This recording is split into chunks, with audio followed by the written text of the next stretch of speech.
TV shows, a game show, and you name it, he's done it all. I think one of the hottest guys around, as they all are tonight. But this is definitely one of the hottest guys. A big hand, please, for Mr. Norm McDonald.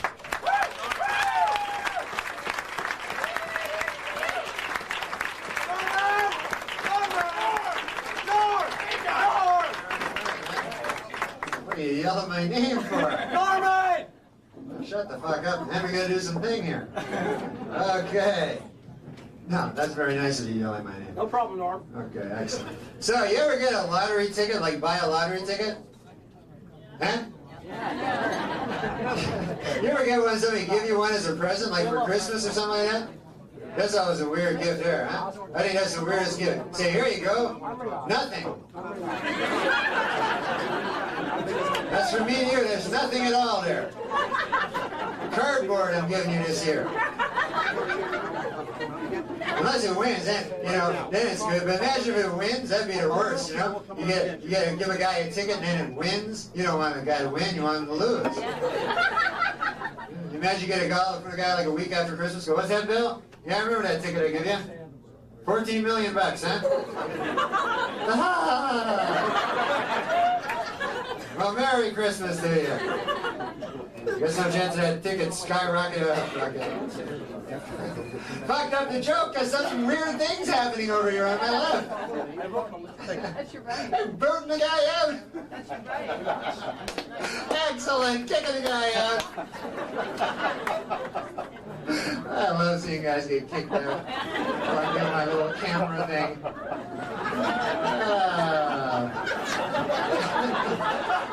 Crazy, huh? It's crazy.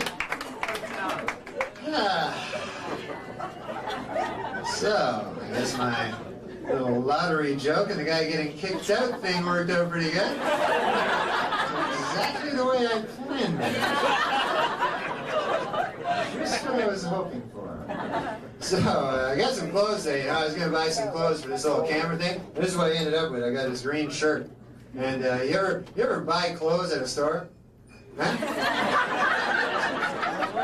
I go to this store, and I don't know nothing about stuff. I don't know what looks good or anything, I go to this store, and you ever see those stores where the things aren't even marked, where you can tell which is the girl stuff and which is the guy stuff?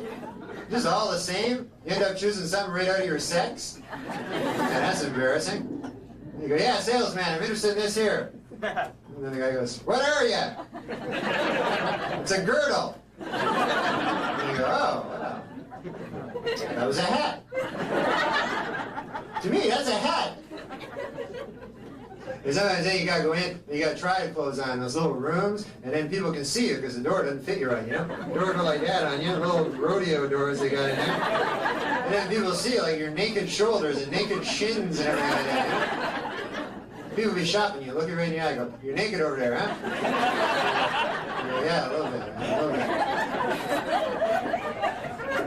The only fun part of the whole experience for me is I get to try on the clothes looking at a mirror, They have those special mirrors in department stores where they go in like that, and then they cut across, and it's some kind of magic mirror where you can see like 100 different angles of yourself. And I can look in that mirror forever, So forget the shirt, how much for a mirror? Wrap up the mirror. Sometimes you see weird angles. You ever see those angles? You look at there and go, geez, look at me from that angle over there. I hope nobody ever stands right there and looks at me like a big ear from over there. What the hell do people think? I must think I'm ear man or something when you stand over there. But that's how you want to be seen. Have other people see you from different angles. You can't get that with a regular mirror at home. You can try look at a fence like that. But then you see your own eye looking back at you there. That doesn't work at all. The only time you can really see yourself is when you don't notice the mirror. Sometimes you just be walking down the mall there. Doodly doodly doo. Oh! That was me there in the mirror there for a second. I love mirrors, but you don't want to be caught looking in the mirror because people think you're vain. You know what you are, but you don't want people to know it. So, sometimes you be looking in the mirror, a guy catch you, Oh, the mirror! I was just looking at it. I didn't notice my reflection or anything like that. Oh, look, there's me in there. How about that? You ever know some mirrors are better than other mirrors? You think all mirrors would be the same, you know? But sometimes you be in a bathroom, you're getting ready for the night, you go, hey, look at me in the mirror there. Oh, I'm looking good. Okay, I'm ready to go out now, looking good like I do. And then you walk by the mirror in the bedroom, you look in there, you go, hey, I look like shit here. What the hell happened between the bathroom and here? This mirror shot here, right? So okay, now I got a lift down here because I don't know how to drive. You know, I can't drive. I gotta get my license. You know, gotta get my driver's license so I can go. You know, I can have ID and stuff. You know, because I have no good ID. All my ID stinks. You need a driver's license for ID, you know, or something, a credit card, or something. You know, you ever try to cash a check with that little card that comes with the wallet? They just look at you, you know. Okay, now here, you know, we drove down here, and you ever have 3 people in the car and you have to sit in the back seat all by yourself? Man, that stinks, doesn't it? All lonely back there and everything, and they're having fun up in the front seat. This is one of those cars, too, only had 2 doors, you know? 1 door for each of the front seat guys, and you don't even get a door in the back seat. I had to bum a door off one of the front seat guys there to get in the door. Then you get back there, lonely, everybody having fun in the front seat, and you can't have fun with them, you know, because there's some kind of barricade there, some kind of, you know, all you can do is see the side of their faces having fun up in the front seat. That's all you can. You see their profiles on. A lot of that, but. Some guys won't do. You ever meet those guys? They say, "Oh, forget it, man. I have enough of this back seat, front seat garbage, man. I'll just stick my head into the front seat." Yeah, that's a breach of automotive etiquette there, isn't it? Just invade front seat airspace with their big head there. Hi, what are you guys talking about? It's me from the back seat. No, man, I just hang out back there, you know, try to keep together, you know. You start regressing a child after a while in the back seat, nothing to do and everything, you know. Can't listen to the music, it's way too loud back there, you know. You know, I want you to check for quarters. You can do that, you know, look for quarters. Say, oh, you ever look for quarters, find something grisly back there? You know? Oh, what the hell was that? That wasn't a quarter there. I think I used to be a cat or something. I don't know what the hell that was. Certainly wasn't legal tender of any sort.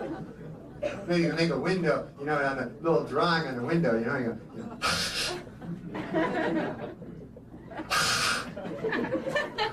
while away a few seconds of that little game. After a while, I got so lonely in the back seat, you start trying to make contact with other people in other back seats along the road. Look out your little window there. Could be a cow in the back of a flatbed truck for all you care. It's livestock, but it notices me there. I think I caught a cattle's eye there. That's crazy. The weather conditions are hell in the back seat too, aren't they? Man, I always turn the window up, and the front seat just gentle breeze licking their ear. Back seat giant hurricane going on back there. Ship flying through the air like the bedroom scene from Poltergeist back there. You always got all kinds of garbage back there too. They never like clean it out. You're always knee deep in Burger King bags and everything back there. Big toolbox beside you and all that stuff. You ever see the little ashtrays they give you in the back seat? Front seat, big deluxe ashtrays up there. You know? Big giant deluxe deals with big embedded lighters right in there and furrows to fit a cigar. You know, the back seat about that big there. You gotta open them up, they're all rusty and everything. And get it open, go, oh look, some green gum. There's only a capacity 1 flick, you know, you go, oh, it's full. Oh, and then that next one, teeter, oh, there it goes. You really tell how you feel about in the back seat by the seat belts, you know? You ever see those stinking little seat belts they give you? Just around there, you know? Just bisect you in case of an accident there. Those are the seat belts they banned from the front seat back in the 50s. Front seat got, you know, everything up there. Got big things come over here, and, or cross, and big airbag comes right on impact. A medic jumps out of your glove compartment. You know? And everything. Just hit a brick wall because I'm in the front seat. You even got a headrest just so you don't hurt your neck, you know, because that would be bad, hurting your neck. Oh, a major car accident, you don't want to walk away with a hurt neck.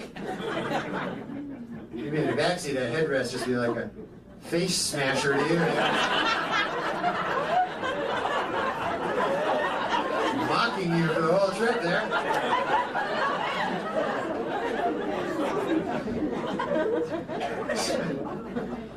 It's worse when you have to share the backseat. You ever have to share the backseat? Like there'd be three guys all stuffed into the backseat. And you're all, you know, and you're crunched in. You're with two guys, and they're right beside you, and you're in the middle. That's the worst. Backseat middle. That's the worst spot of all, man. Nobody ever chooses that spot, you know. You ever say, "Hey, can I get backseat middle? Can I get that?" You know. People trick you into that. They go, "Okay, you jump in, and I'll jump in, and then the next guy will jump in, but he won't run around and trap you in the middle." And you go, "Okay, I'll buy that." And then you get all crunched in, you know. And you can't relax. Hey, everybody, like the two guys beside you sit back, relax, and you can't because you're responsible for thigh contact or something. Some unwritten law there, you know. As soon as you relax, you go, "Hey, what are you?" "Oh, sorry, I forgot." And you're really in a vulnerable position there, backseat middle, no rope around your nothing there, you know. It's like a cannon waiting to go off there. Hit a red light, bang, right through the window. There you go. Soaring down the road, 3 miles down the road. People look out, "Hey, look here. Backseat middle there." You probably fish them into that spot. What a fish. So I don't have my license, you know, but I always wanted to be a trucker, you know. And of course I can't be a trucker because I don't have my driver's license. You know? It makes the resume look pretty skimpy, you know, as soon as I say that. They don't even get to the hobbies after they see that you don't have your license, you know. Too bad, too, because my hobby's collecting old trucks. So I always wanted to be a trucker, you know, driving a big truck. They're very intimidating, though, when you're in a car. You ever be behind a big truck full of trembling logs right in front of you? Holy cow. Sometimes you see those trucks where the cargo of the truck will be just wrecked cars. Just a bunch of wrecked cars. You go, "Holy cow, man, I hit this guy, I won't even notice." It's become part of the haul. 6 months later, "Oh, there's a guy in this one." "Yeah, can you let me out already? I got a kink."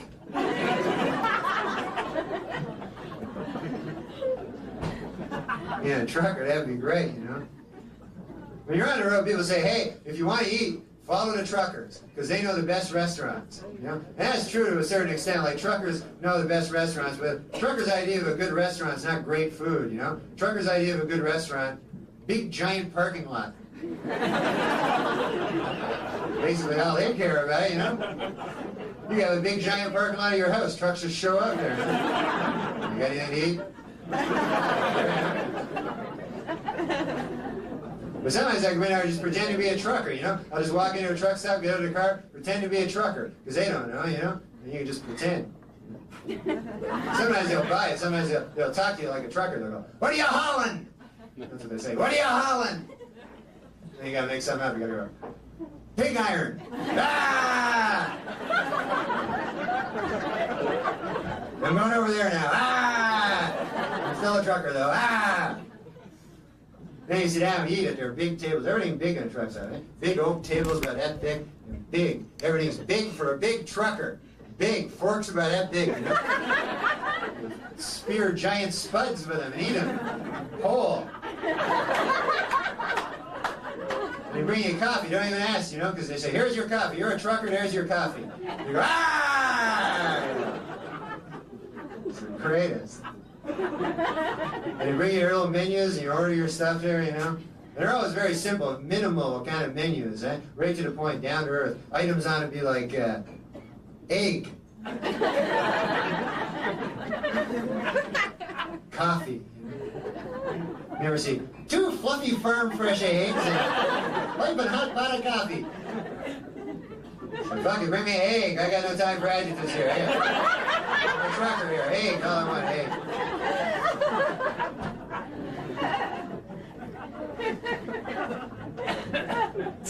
And I love the little girls, the women, you know, that come and they're Marge. That's their names, waitresses. Marge, right there. And you talk to them like no other waitresses, you know. You go, "Ah, Marge, ah, I'll marry you one day, ah!" They go, "Oh!" I was calling myself Bert. You know. Then you buy your stuff, you know, you eat your little thing and everything, and it's great. And coffee, limitless coffee, endless cup and bottomless loaf of bread, and that's the life. Sometimes they bring you ever see that stuff they bring, it's not even cream, like it's not cream, and it looks like cream, but it's not cream? Like you say, hey, bring me some cream, and they bring it, it says, not cream, right on it says, and you go, hey, this is not cream, I asked for cream, this is not cream, here, this is not cream. Sometimes it's stuff like weird code, like edible oil product, you know, what the hell is that? It says edible right on it, you know, that's not good, you know? Not the most ringing endorsement you could ask of a food stuff there. What the hell does edible mean? It means it just barely passed some test, that's what it means. But you go to those truck stops, and then after you eat, you always go to the gift shop and buy a little gift, you know? Like they'll have maybe a hat. They always have a hat with a little joke on it, a little dirty joke, you know? Be like a rhyme. It'd be da-da-da-da-da-da cock. Da-da-da-da-da-da word that rhymes with cock. Well, yeah, give me the hat with the cock and the rhymes. Thank you. Sometimes you see those hats, they're just dirty, they don't make no joke at all. This is why I saw one shithead. It said right on, and it had a chunk of shit on the hat. They came in children's sizes too, that was a frightening part.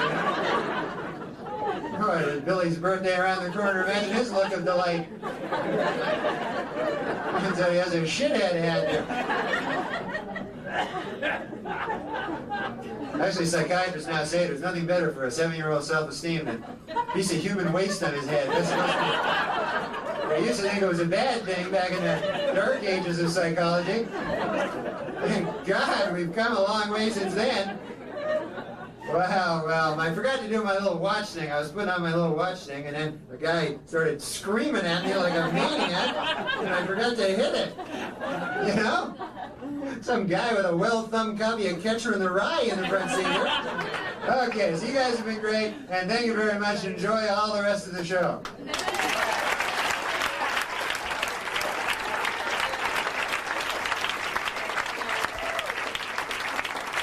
Yeah, big man, keep it going. Norm McDonald. As I push myself in my